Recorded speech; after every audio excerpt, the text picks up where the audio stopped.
Today I will show you a drama war film from 2020 titled The 800 Spoilers Ahead, Watch Out and Take Care. In 1937, China is in the middle of the Second Sino-Japanese War. A group of soldiers has been given the mission of protecting the international settlement of Shanghai, but to reach the city, they first need to cross the countryside. When they finally reach their destination, they first come across the destroyed and abandoned side of town. So the group begins discussing how to proceed as Yang Xiao Hubei tells his uncle that his brother is gone. His brother is Wan Wu, who has gone exploring to see what's going on. He discovers there are Japanese soldiers in the area and these soldiers see him in return, so they charge after him and find the rest of the Chinese troops. Duan Wu grabs his brother and his uncle, so they can hide together and escape by sneaking around through the ruins of buildings while their group is killed. When night falls, they reach the nicer still inhabited part of Shanghai only to find the NRA shooting fellow Chinese soldiers for being deserters. Afraid of being labeled desert as well, they look for another group to join in order to cross safely and eventually they find a machine gun company they can join. These soldiers are deserters as well, but at least they are being taken to a Shanghai warehouse where they're needed instead of executed. This is the Si-Hang warehouse, the last standing stronghold between Shanghai and the Japanese army. Commander Zhu Shenzhen isn't happy to have deserters working with him and wants to kill them. But Lieutenant Colonel Shi, a Ginun tells him they're going to need all the help they can get. He sends the new arrivals to work outside on the fortifications. Duan Wu takes the chance to talk to the colonel and clarify he and his family aren't deserters. Just part of the troops sent by the wonky headquarters that got left behind, but Genuine sends them to work anyway. While the group is working outside, one of the soldiers sounds the alarm, but it's nothing to worry about. It isn't the Japanese that are coming, just a group of Chinese refugees heading for the international Shanghai settlement. Duan Wu's uncle sneaks out of the warehouse to join them and try to enter the safety of the settlement. But at the gates, he isn't allowed to enter because he is wearing an army uniform and soldiers are not authorized to be there. Back in the warehouse, the soldiers enjoy the beautiful singing from a woman in a building across the river while her baby friends, the only other boy, his age in the group called Xiaohua, Ua on the roof of the warehouse, Kui, Ua shows Hubei the stark difference between the worlds at the front and the back of the building. Meanwhile, a group of soldiers finds a hole in the wall hidden behind a bunch of boxes. When they go through it, they are surprised to find a stable with a white horse still in it. As soon as they open the stall door, though, the horse gets spooked and runs out, but thankfully, Quiet Ua whistles at the horse and calms it down before it gets shot. The next day, worry takes over the civilians in the streets when they suddenly hear explosions and notice the Japanese have taken over yet another building, waving their flags as a sign of victory, thinking the warehouse is low in defense. Next, the Japanese try to take over it as well, but it is all a trap. The Chinese army has been hiding to ambush them and manages to quickly defeat them. Thanks to the element of surprise. Duan Wu's group is still seen as deserters though, so they are not allowed to fight. They wait in a locked room and are only let out when the battle is over. One of them tries to run away, but he's immediately shot for trying to desert again. Duan Wu joins the soldiers in clearing and looting the bodies, although he doesn't dare to kill any enemy that is still alive like the others do. However, there still are Japanese troops outside the warehouse and they retaliate by throwing gas bombs through the windows.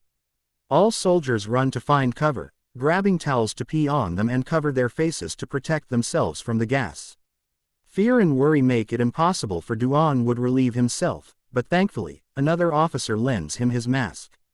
The gas begins to leak out of the building and reaches the settlement, causing civilians to panic and push each other in the streets while trying to enter any building, which proves difficult because owners are locking the doors. At the warehouse, the soldiers are starting to successfully remove the gas, but Duan Wu accidentally gets pushed over and he falls into an underground canal. He didn't know about. He decides to explore around a little, and that's how he discovers there's an entrance that can easily be used to sneak in and out of the warehouse. In the meantime, Mr. Fang Jingwen, a Chinese journalist, approaches the Japanese army to sell them all the information he has about the warehouse troops. This is well received by Japanese Colonel Konoe Isaiah, who immediately begins planning a new attack. Back in the warehouse, the soldiers have opened the doors to take out all the bodies, which allows the horse to escape and run through the streets. The civilians see it and follow the animal's escape, taking it as a good sign. This provides a good distraction from the cruelty happening at the building the Japanese took over. They have captured Chinese soldiers that are now displaying their bodies on poles as they demand the warehouse troops to surrender Duan. Wu is devastated to find out one of those bodies is his uncle, but he doesn't have time to grieve because his group has gathered to kill the few Japanese prisoners they have as an answer to the taunting. The deserters don't want to do this, thinking it is going too far, but Commander Shenzhen shoots one of them and threatens to do the same to the others if they don't follow orders. The soldiers begin shooting the prisoners, yet, even under threat, Duane, we can't bring himself to do it to save him from getting killed. One of his superiors grabs Wan and reminds him the Japanese killed his uncle. So an angry Wanwu finally pulls the trigger. Later, when night falls, quiet, Ua shares a special snack with Hubei Waldun, who tries to convince his superiors to let him and his brother go, because they are just farmers that weren't made for this. Since his request is rejected, Duane who decides to return to the underground canal to see if he can escape. Two other deserters find him and join him, but on their way out, they find Japanese troops sneaking in through the same tunnel. The trio hides underwater against the wall and waits for the Japanese to pass by, but they hold their breath for so long that they lose one of their friends. Duan Wu and his remaining friend rushed toward the exit and are seen by civilians. So they pretend they aren't escaping and instead warn everyone about the Japanese army attacking. The police turn their lights at the warehouse while the civilians raise an alarm, and such warning is a godsend. The Chinese army wakes up and immediately raises their defenses, earning them a victory with only a few losses. Outside, the civilians praised Wang Wu and his companion for being heroes, even inspiring 3 young schoolboys to join the troops. But when they go back inside, they are still scolded by Colonel Genuine, who suspects what they were actually trying to do when getting into the tunnels. As punishment, they are sent out to fix their defenses. The next day, civilians once again begin panicking when they notice bigger Japanese troops are approaching.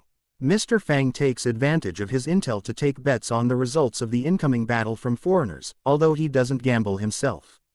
A few hours later, the Japanese finally come close enough to attack, and the warehouse troops are soon so overwhelmed that the deserters, including the brothers and the schoolboys, are given weapons in order to fight. The battle is brutal in both sides, are losing men at an alarming rate. So Hubei is doing his best to sneak around and survive. However, when he peeks out a window and notices the white horse running by, he can't help telling Quiet Ua about it. This causes Quiet Ua to try to look at the horse too. But as soon as his head sticks out, he gets shot by the enemy. While the Chinese army is smaller in numbers, they know their strategy and make use of various plans to defend their city. They make holes in the wall to shoot out grenades, use mirrors to follow the enemy's movements. And when they have no other choice, the soldiers strap explosives to their bodies and charge toward the Japanese to blow up a good amount of their troops. Civilians across the river are moved by these sacrifices and decide to help. So they send a group of volunteers hiding under a Nazi flag to deliver supplies. A Japanese sniper kills a few of them, making them lose the phone line.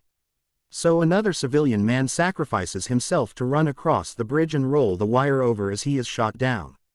Now the warehouse can communicate with the city, and when they are asked how many soldiers are left, Colonel Genuine decides he wants to give people hope. So he responds 800 instead of the real 452. One of the civilians that came over under the flag is Mr. Fang, who begins filming and taking pictures of the soldiers.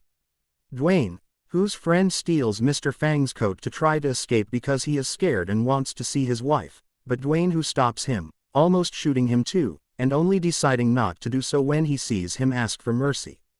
Meanwhile, Hubei is grieving the loss of Waiua, so Commander Shenzhen offers him a drink.